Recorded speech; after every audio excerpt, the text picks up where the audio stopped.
Hi friends, it's Mrs. Kearney again. We're going to be doing more today with our story, When Will It Be Spring? And if you remember from last time, our story is about Alfie and his mama, and they are supposed to be settling down for their long winter's nap. Does anyone know, I want you to think, I think you talked about this, I know you talked about it in some of your classes. What is it called when a bear sleeps all winter long? We did use this word last time we read it.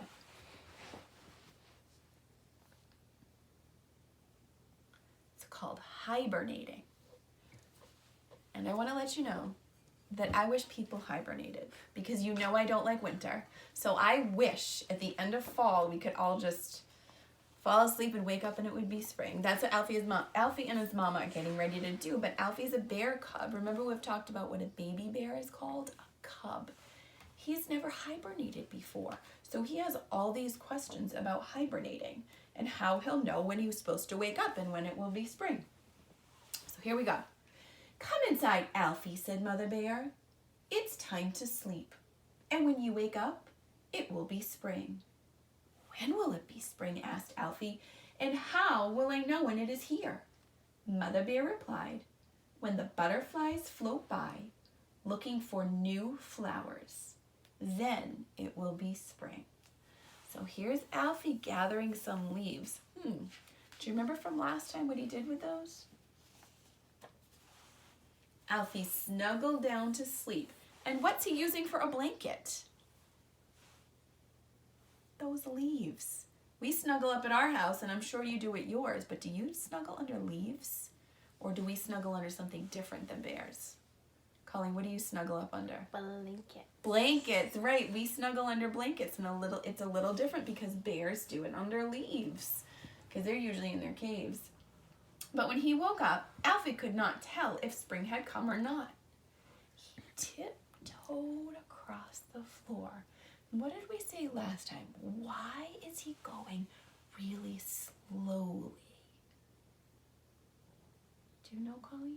Because his mother's still asleep. Yeah, Mama Bear's sleeping. He doesn't want to wake her. He rubbed his bleary eyes and saw butterflies. It's spring, cried Alfie. Wake up, Mother. I see a big gray butterfly and lots of little white ones. So Alfie thinks he sees butterflies. But when Mother Bear came out, she could only see the soft fall of new snow. So it wasn't butterflies, it was the snow. And this one was a bat. The big gray one he thought he saw was actually a bat flying in their cave. Winter's hardly begun, she said. Go back to sleep, Alfie. But when will it be spring? Alfie wanted to know. And Mother Bear mumbled sleepily. When the swallows arrive and there are birds in every tree, then it will be spring. So what is Alfie going to be looking for this time?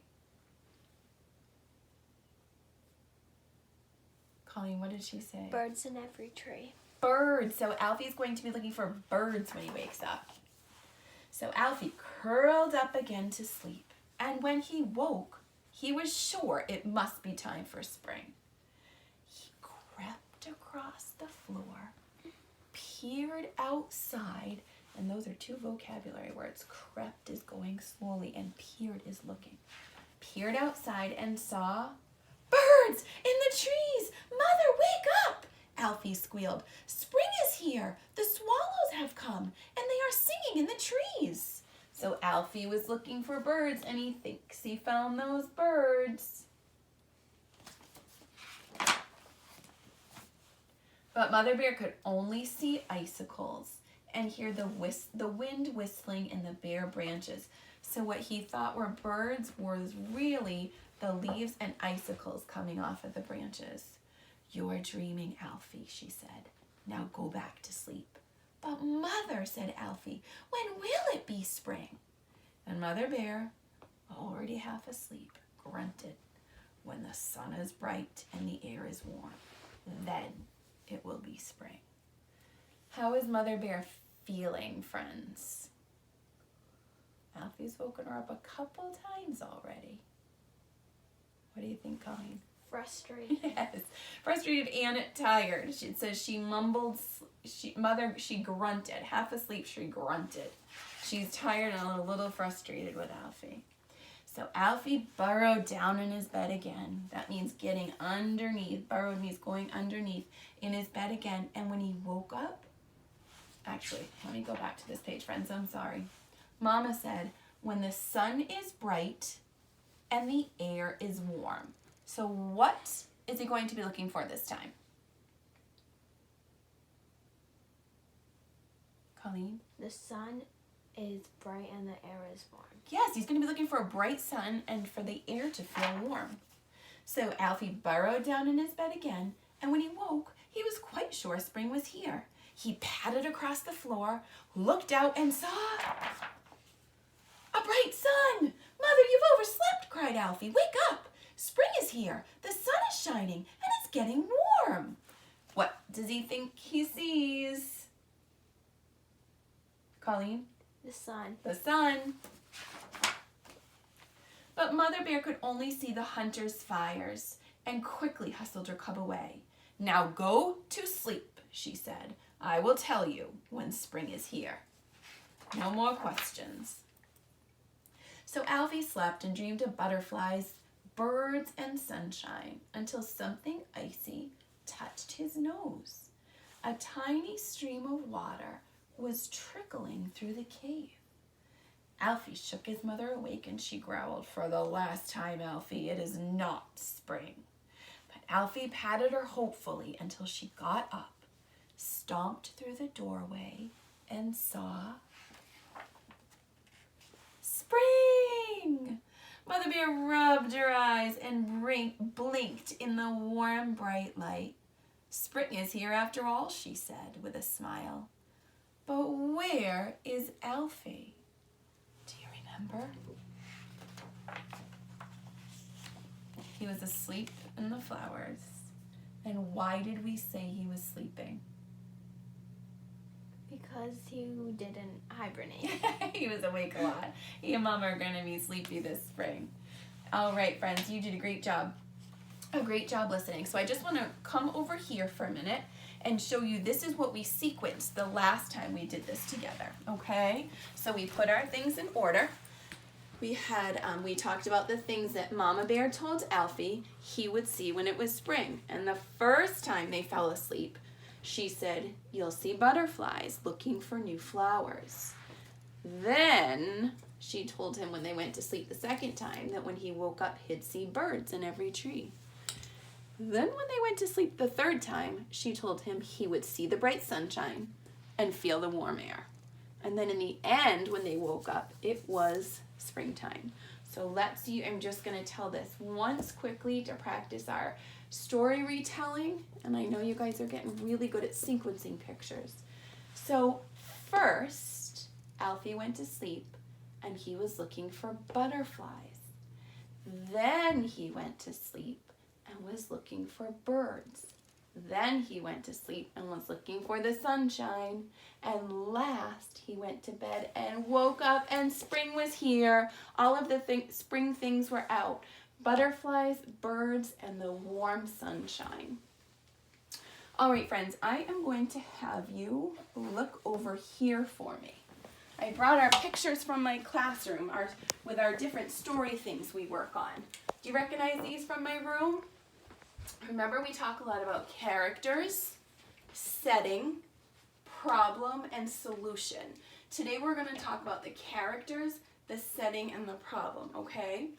I should have brought a marker. Colleen, will you go grab me a dry erase marker? Friends, I'm just going to draw for you. I know we have a little thing we say and we draw on the board when we try to remember what a character is. Sorry.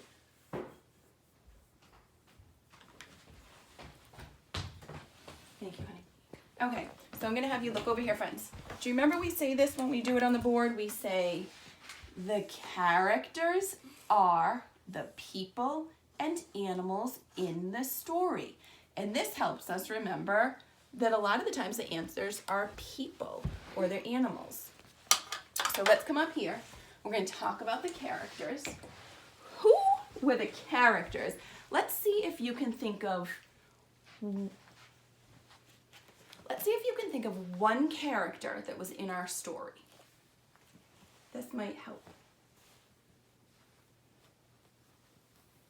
All right, Colleen, can you think of one character, and the characters are the people or animals in the story? So who were the people or animals in our story? Alfie. Alfie, the little bear. He was the main character. The story was mostly about him. And who, Colleen, was the other character? Mama Bear. Yes. So let's see. Here they are. Those are the two characters in our story. Mama and Alfie, the cub. Good job. Those were the characters in our story. Then we talk about this one, the setting. And do you remember the setting is where the story takes place. So where were the characters? Let's think. I'm going to let you think while I flip through here.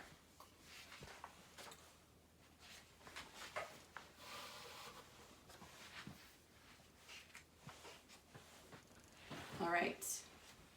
Colleen, where were the characters in our story? They were in a cave. They were in a cave, exactly. They were during hibernating winter. in the winter. They were hibernating in the cave in the winter. Very, very good. The last one we're going to talk about is the problem. What was the problem in the story? Do you remember what the problem in the story was? It was with our main character, Alfie. What was the problem? Colleen, do you know what the problem was? Alfie kept thinking it was spring and he didn't hibernate. Yes, he wanted to know when it was going to be spring. He didn't know what hibernating was like. He didn't know what a winter was. The problem was he wanted to know when it was going to be spring, and he kept waking up to see if it was spring and asking Mama how he'd know. Good job. Very, very good. Well, how far are we into it? 12. Okay. So, friends, what I would like you to do, and I'm going to try to get a link of this to your grown-up. Still working on those technical things. But hoping to get one of these on your grown-up through a page I'm going to do with links. But this paper is one we're due in class. But this says, when will it be spring? Is it spring? Draw the sun. Draw the butterflies. Draw the birds. So if you can do it on this, or your grown-up can print it out, but they do not have to. If you can find a paper, and this cave is just like a half a circle, and then you could draw a bear, and then draw those three things for me. The sun, the butterflies, and the birds. And those are the signs of spring we learned on this in this story. So if you want to do that and email me that you've done it, or email me a picture of it, I would love to know that you're following along with the stories and thinking about all those spring things. Okay? All right, friends, it was great to get to read to you again. I hope you're all doing well, and I will see you next week with a new book. Bye-bye.